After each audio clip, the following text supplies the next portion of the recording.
Welcome to From Click to Client, where we transform a confusing message into a clear, compelling story that sells.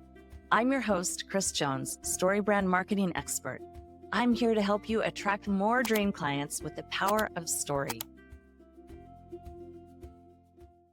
Welcome to the show, Kris. Thank you so much. I'm happy to be here. You are most welcome. My audience would probably love to know a little bit about you, so I'm just going to say a little bit and let you fill in the rest, really. You are a StoryBrand guide and founder of Red Door Designs, and I've had a couple of people that I've talked to about StoryBrand, and I still haven't, fully done the entire thing myself, but I'm fascinated. I did read the first half of his book, I'm going to be honest, the Donald Miller book, and you were mentored by Donald Miller, the author of Building a StoryBrand, correct? Yourself? That's right. Yeah, that's exciting.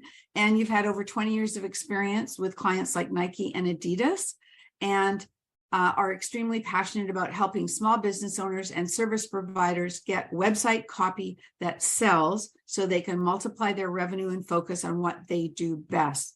And Kris, I know this is a common problem with small business owners because we try to do everything ourselves, right? And we think we can write about ourselves, but that's probably difficult to do from the right perspective that will help sell. I guess I know that a little bit because of the copy I help people with on their LinkedIn profiles, but I know it's a little bit different when it comes to their website. So tell me what, what it is that you find you can be the most of service the most to people, because what are the common mistakes they make, or what are the common things that they get stuck on?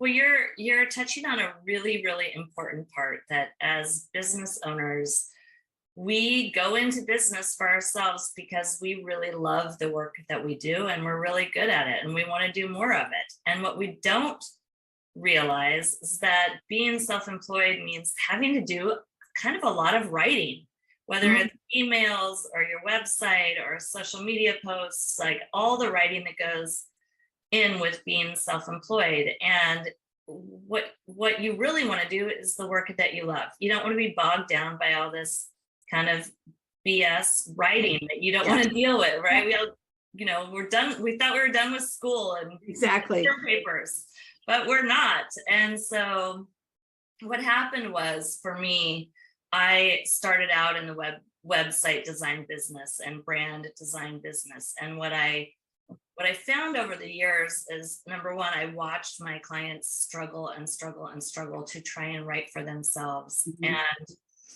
And I can relate. Like, it was hard for me to write about my own business for many, many years. And so what I learned over time, like back in the early days of the internet, if you had a beautiful website design and some nice photography, you were golden. But nowadays, that will only get you so far. Like, design can only get you so far. You have got to have copy, strategic copy that actually sells for you in order to succeed. And there's a thing that I call the bottle effect. And what that is when you're too close to your own business, it can feel really impossible to talk about it because you're inside the bottle trying to read the label that can only be read from the outside. Oh, I love that analogy. That's awesome. Yeah. And Janice, you mentioned that like it's a little bit different for your website than it is for LinkedIn. It's actually not. It's just plain hard to write about ourselves because we are the business and we are just too close to it to have that perspective.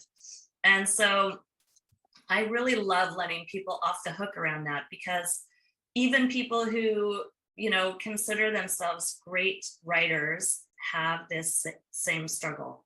I talked with an author the other day who, she is an author. She's written multiple parenting books, but she's so close to her own business that she can't talk about it. So it's a really, really common problem. And I finally got to a point where I'm just like, I'm on a mission to crack the code around how to make this easier and not such a struggle. And that's how I got connected with StoryBrand.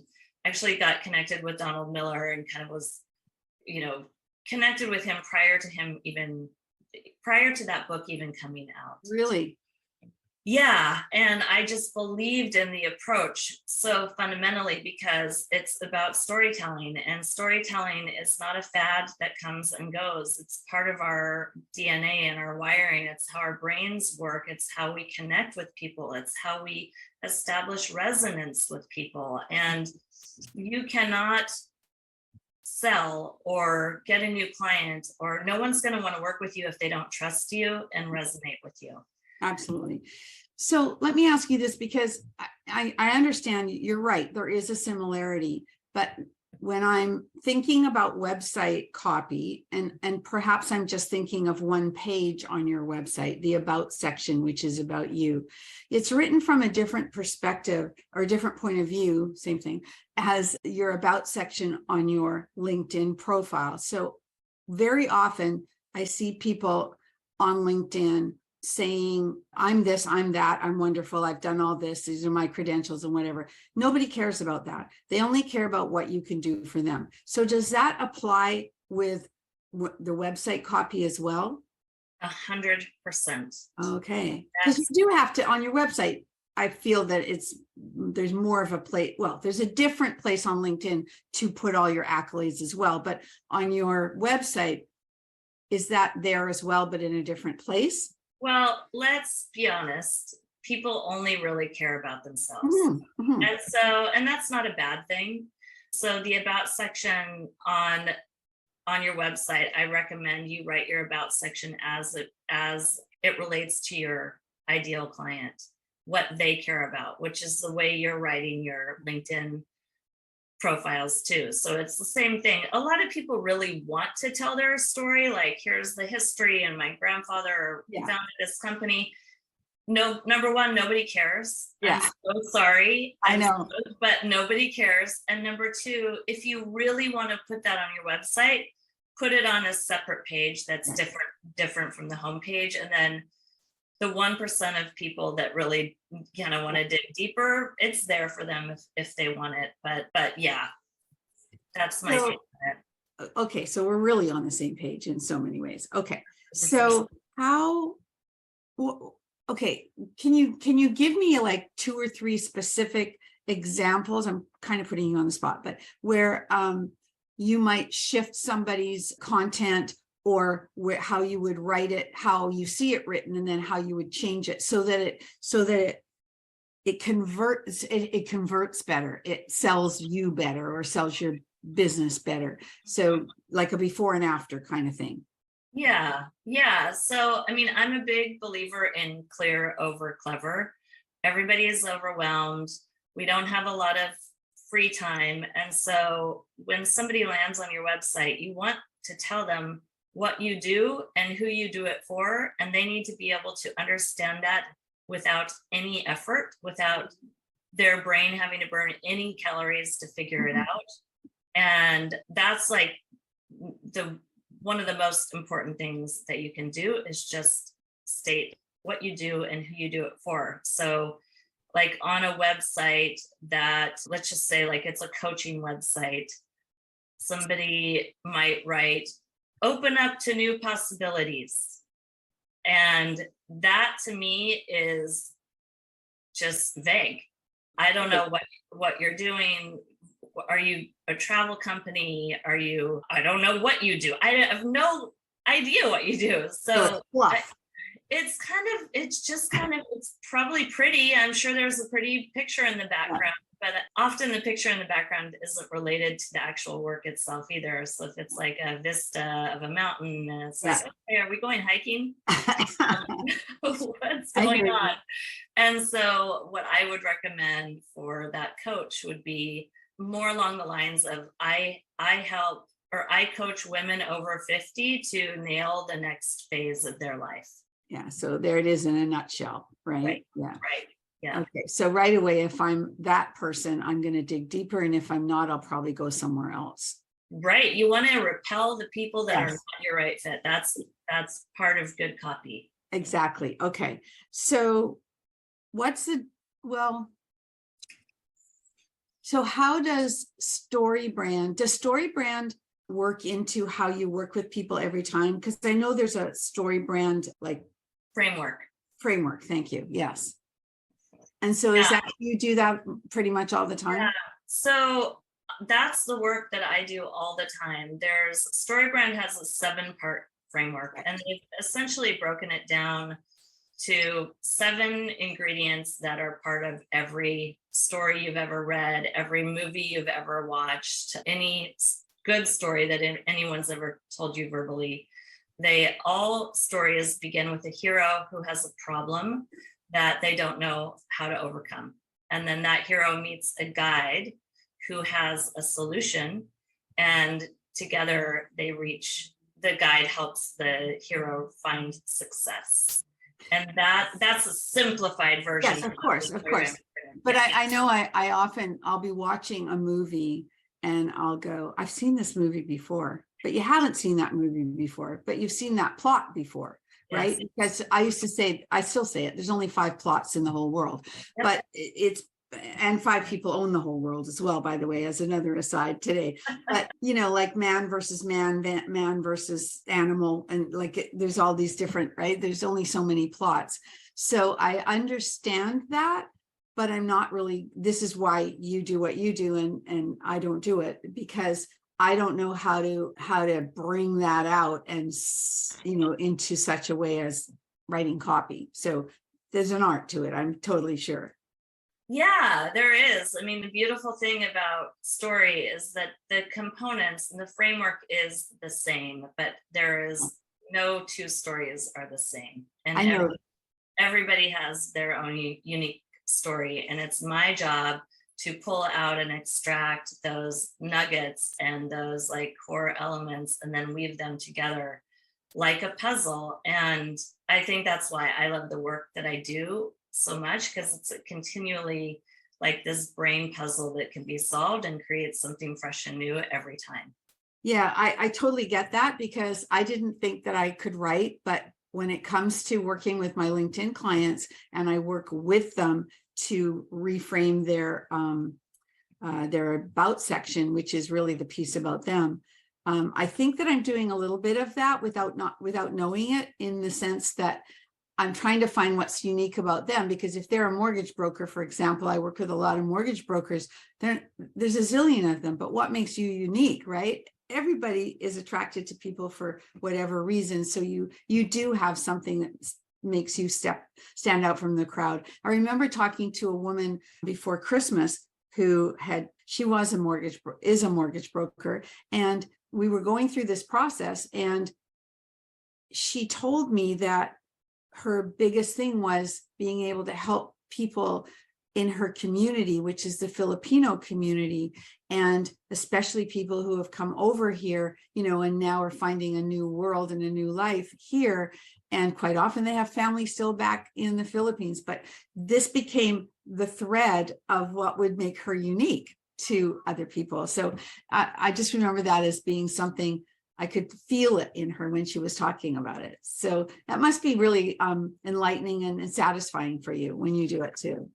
Very much. It's really fun, and it's great to collaborate with people. I find that the copy is so much better in a collaborative environment.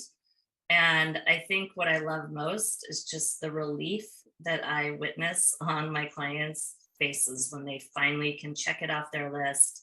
Nice. They know their website copy is working for them and selling for them, and they don't have to deal with it anymore. And I think the one thing that I hear a lot that I don't talk about this a lot, but the byproduct of doing this work is that you essentially have a copy Bible that you can go back to for your brand or your business and copy and paste from we together develop what I call a wireframe. So it's like a roadmap for your website.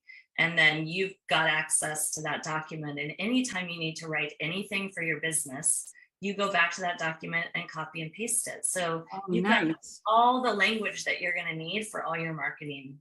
That's very cool. So do you work mostly one-on-one with people then? Do you work with them, or do you do it for them? You just said you like to collaborate, but you probably do a bit of both. I don't know.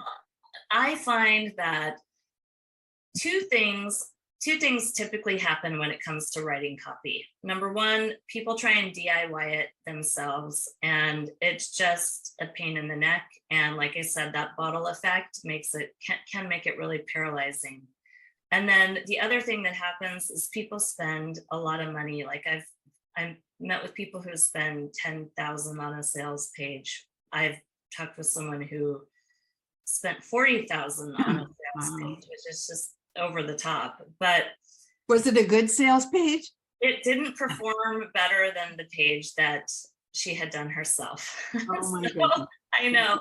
So what happens is people finally get to a point in their business where they're like, okay, I'm going to hire someone else to do it for me, and I'm sure it's going to be great and work and be so effective. And ultimately what happens often is there's a lot of back and forth, a lot of edits, because when somebody goes to write for you and they go away in a silo and do that, it's really hard to capture your voice. And so often your copywriter comes back and it doesn't feel like you, which is one thing if you're a big corporation, but it's different when you're the business. Right. It really needs to resonate with you and your voice, and just the nuances of your industry and the details about your clientele that really only you know. Mm-hmm. And so the way I have essentially solved that problem is through a collaborative approach. So I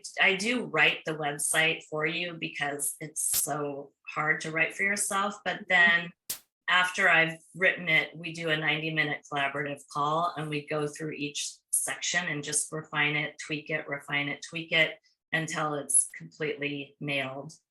And then you've got everything you need for your website. So when you're doing that for your client, when you're doing the writing first, do you always do the framework first do you interview them and find out about them more? Yes. Yeah. So I have a process that I have my clients go through with an intake form and some videos that accompany that intake form.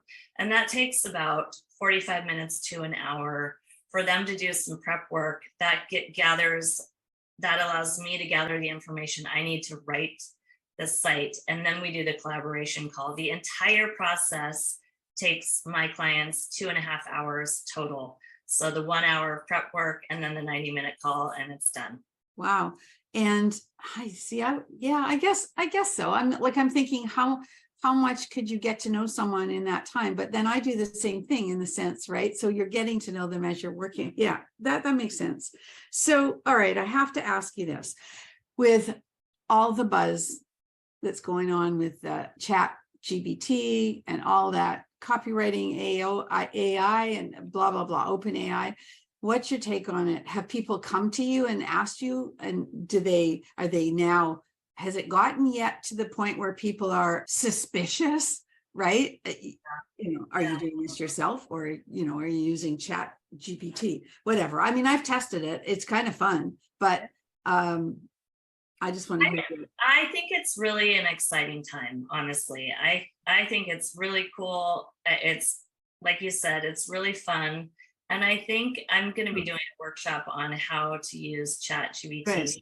Good. And how to basically leverage that and guide it. Like the AI, it does need your guidance. Yeah. I think it can definitely support the process, but it's not going to be a press a button and it's done. Especially if you want to tell a story. I think it's always going to require some strategy and guidance, but I think it's going to be a cool revolutionary time. It is a revolutionary. It is. It's I think from what I heard, 2 years behind in terms of the information that it has, right? And also when I've tested it with text, it kind of just, if you give it the framework, it really just regurgitates it back to you. But, I'm just playing with, if I was playing with a title or something. So that actually is something I wanted to ask you as well, but I just wanted to hear your thoughts on it because it's definitely the topic of the month for sure. I've been watching some programs on it on Sunday morning, CBS Sunday Morning, and they did one last week or the week before about art and that was fascinating. Yes. It's completely different. It's amazing. I mean, the type of images that it can create with a little bit of guidance, that's the new version of binging on Netflix. Like you could just binge on image creation. Exactly. Yeah, so interesting. So, okay, I saw something on your website. I think it was on your website. Oh, it was a video I saw somewhere from your website, and I loved it. And so I want you to talk to me about, it was, I think, your intro video, and you strummed a little instrument and sang "Build Me Up Buttercup." And I thought, number one, you've got a really nice voice, and number two, you're making a point here. So can you share that with my audience, the point? Yeah.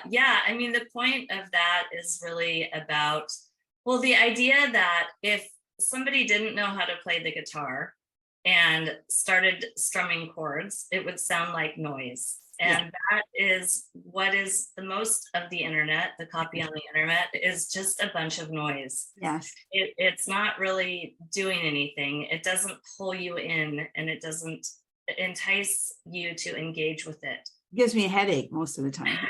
Right. Yeah. Where when you play a song, whether it be on the ukulele or guitar or any instrument, there are certain chords that are played and certain notes that are played together. And when you know which chords to strum, then it becomes music. And so it's the same instrument, but one is noise and one is music. And so it's really about understanding the different notes to play together. And I would liken that to the different components of storytelling. When they're all put together, they make beautiful music that pull people in, that want to learn more and want to engage with you. Mm-hmm. Yeah, but it also brings out that a unique flavor by doing something that people aren't expecting. Right? Definitely. Yeah. So I thought that was fun. I really liked it. So when people are looking for, I need you to do a landing page or a sales page for me that will really sell my course. Okay. So does that mean it's one of those pages that goes on and on and on and on, where you got to buy here and then it's buy here again? And like, if you haven't got them is that what that means still? Is that still a thing? Well, think of it like this. People, especially on mobile, it's much easier to scroll than it is to bounce around from page to page. So early days of the internet, there would be, 8, 10, 12 pages with drop-down menus, and every page would have a paragraph of text. And that's just not conducive to the way people use mobile phones and the way people read websites anymore. So it's really effortless to scroll down a page. Mm-hmm. I do believe in a long format sales page and even a long format homepage, because I like, number one, to take a comprehensive approach. I think it's not that hard to have a one-page website.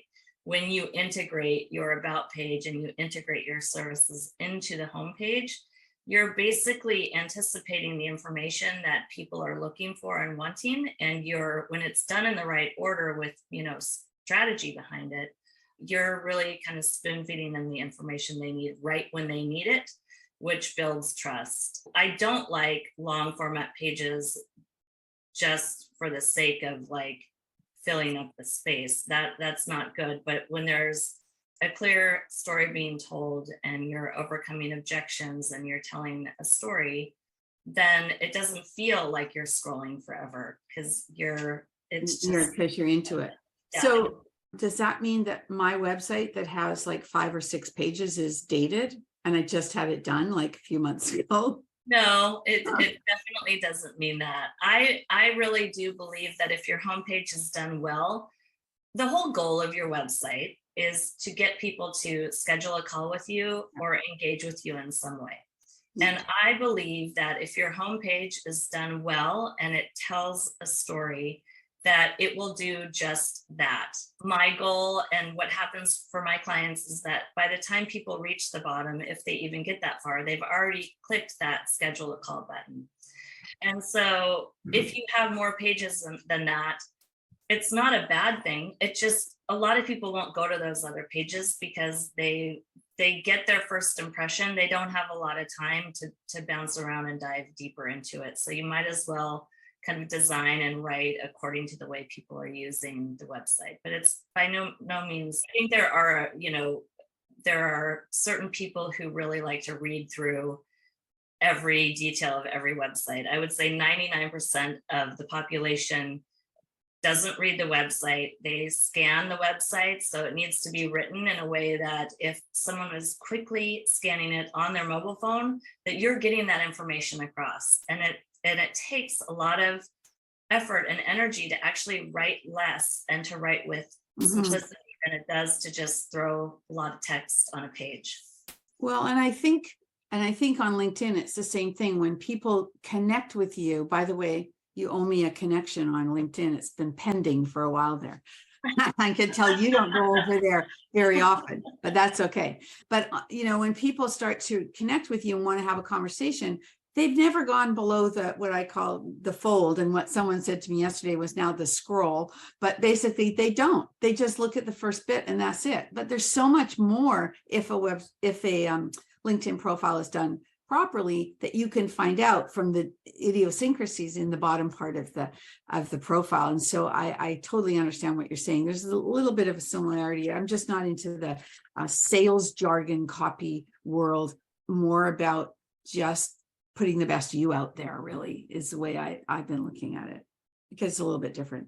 So yeah. I mean, I think it's really less about, of course, there are a lot of people that do sales jargon and everyone's kind of trying to figure it out and find their way. But in my opinion, it really comes down to when you tell a story, you're building trust and you're building resonance and you're beginning a relationship. You're inviting your potential customer into a narrative with you where you're the guide and they're the hero. And that is just irresistible to the human brain. Oh, that's so cool.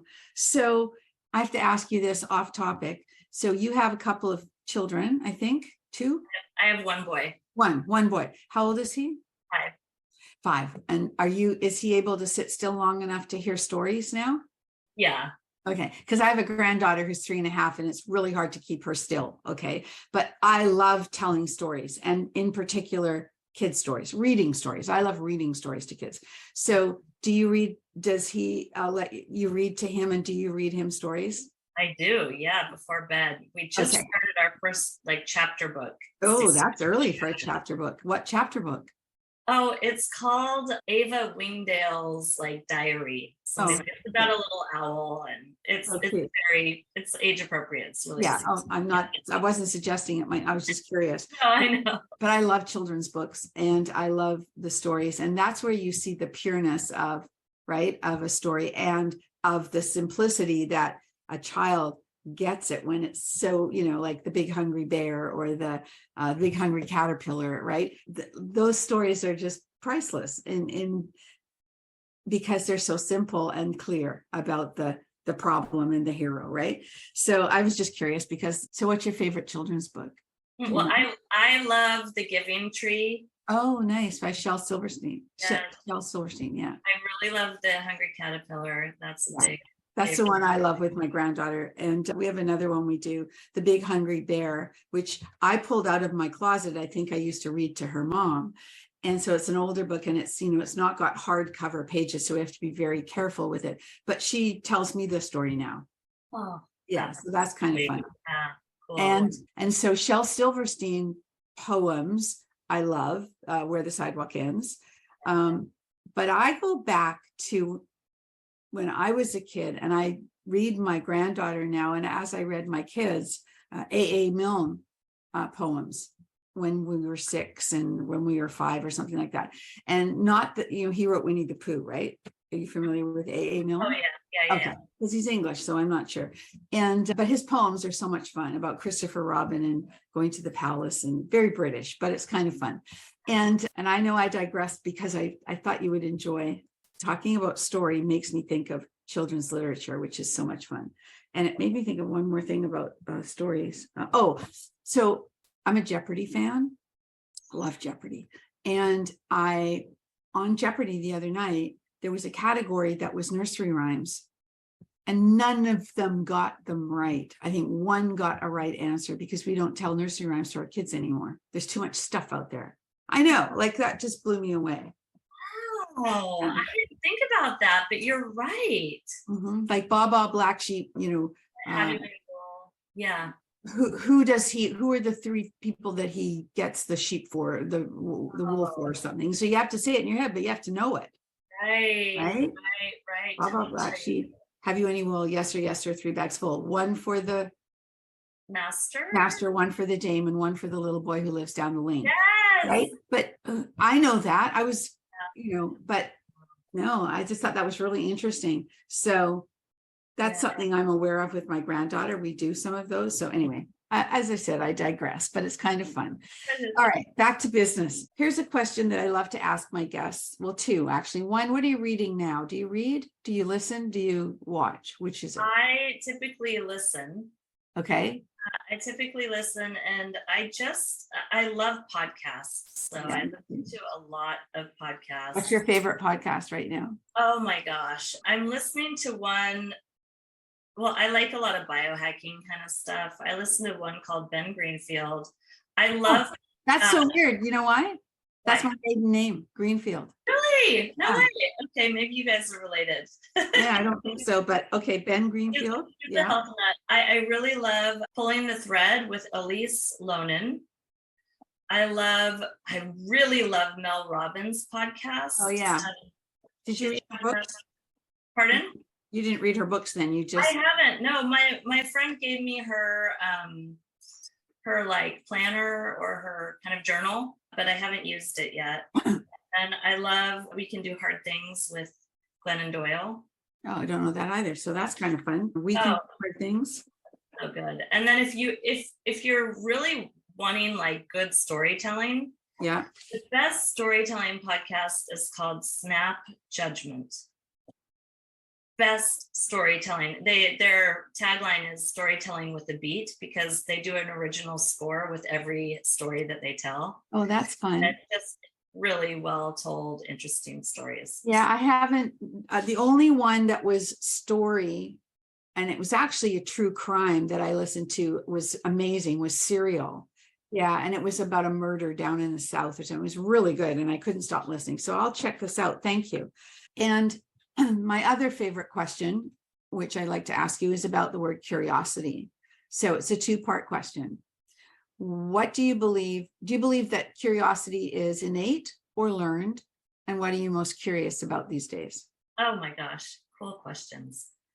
I 100% believe curiosity is innate. Okay. There's no doubt in my mind, especially if you've raised children, you watch them as babies. I mean, there's nothing but curiosity there. Right. And then what am I curious about right now? Gosh, so many things. I think that's part of my issue, is that I'm just so curious. And I think that's why I love the work that I do. It's just never the same thing twice. I'm very curious now about this. There's a new methodology. It's probably not that new. I mentioned Ben Greenfield. I love the subject of psychology and healing. And I think if I were to like clone myself or like be born again at some point, I would be a psychologist. And I think part of another reason I love the work is there's a lot of psychology involved in the work that I do. But anyway, there's an approach called IFS that I'm very curious about. It's kind of, the theory is, it's called internal family system. And the theory is that we all have kind of our own family inside of ourselves, and we have these different family members that show up in different ways. It's like, if you've ever heard of that, what's it called? Multiple personality disorder. It's like an extreme version of it, but I also think of like the inner child in you, and so you could think of it that way too, or like we all have multiple inner children within us that have decided we have needed to create different phases of our lives. And so it's a lot about just reconnecting with those. I just find that the approach fascinating and fun, and I do some of their meditations. So anyway, very curious about that right now. Oh, good. That's awesome. And that you're one of those people that is still curious and hasn't had it beaten out of you like so many people. So that's awesome. Well, this has been a delight. And so just before we close, and I know that there's a couple of things that I'm going to put in the show notes that I'll mention about your work, but just before we close, do you have one final tip for my audience about copywriting? Yeah. I would I think the number one tip is that the reason it's hard is because you're so close to your own business. And I think, the biggest gift that you can give yourself is to get an outside perspective, whether that be a family member, a neighbor, or friend, or a professional, just to kind of be able to look at you from outside that bottle. Yeah. So you're not stuck inside the bottle. So I think that would be the main thing. And then when it comes to story, I definitely recommend reading Donald Miller's Building the Story Brand book. But the key takeaway around that is that you are the guide and your clients are the hero, or your customers or clients are the hero. So if you just keep that in mind when you're writing anything, it does take the pressure off of having to write about yourself all the time. And then you get to kind of put yourself in their shoes and communicate in a different way. Thank you. That was great. You've got two things that you offered on this for us to take a look at. I think learn how to write a compelling copy in 5 minutes flat. Yes. Yep. That having a session with you or? Yeah. So I offer two main things. One of them is called How to Write Compelling Copy in 5 minutes flat. That's a video and a worksheet, and you can schedule a call with me to get my feedback on that. Oh, perfect. Or if you're just done trying to write your own copy and you want to get it done in 2.5 hours flat, you and I can write it for you, and then you and I collaborate on it together. All of that stuff can all be found at one place, which is reddoordesigns.com. That's Red Door Designs with an S at the end.com. Perfect. I will put those things in the show notes. And again, thank you for being my guest today. And remember to stay connected and be remembered. Is your website turning away potential clients? I can help you turn that around. Book a money-making messaging call with me today, and we'll transform your story into your most powerful sales tool. That's all for this episode of From Click to Client. Don't forget to subscribe and follow. I'm Kris Jones, and I'll see you next time.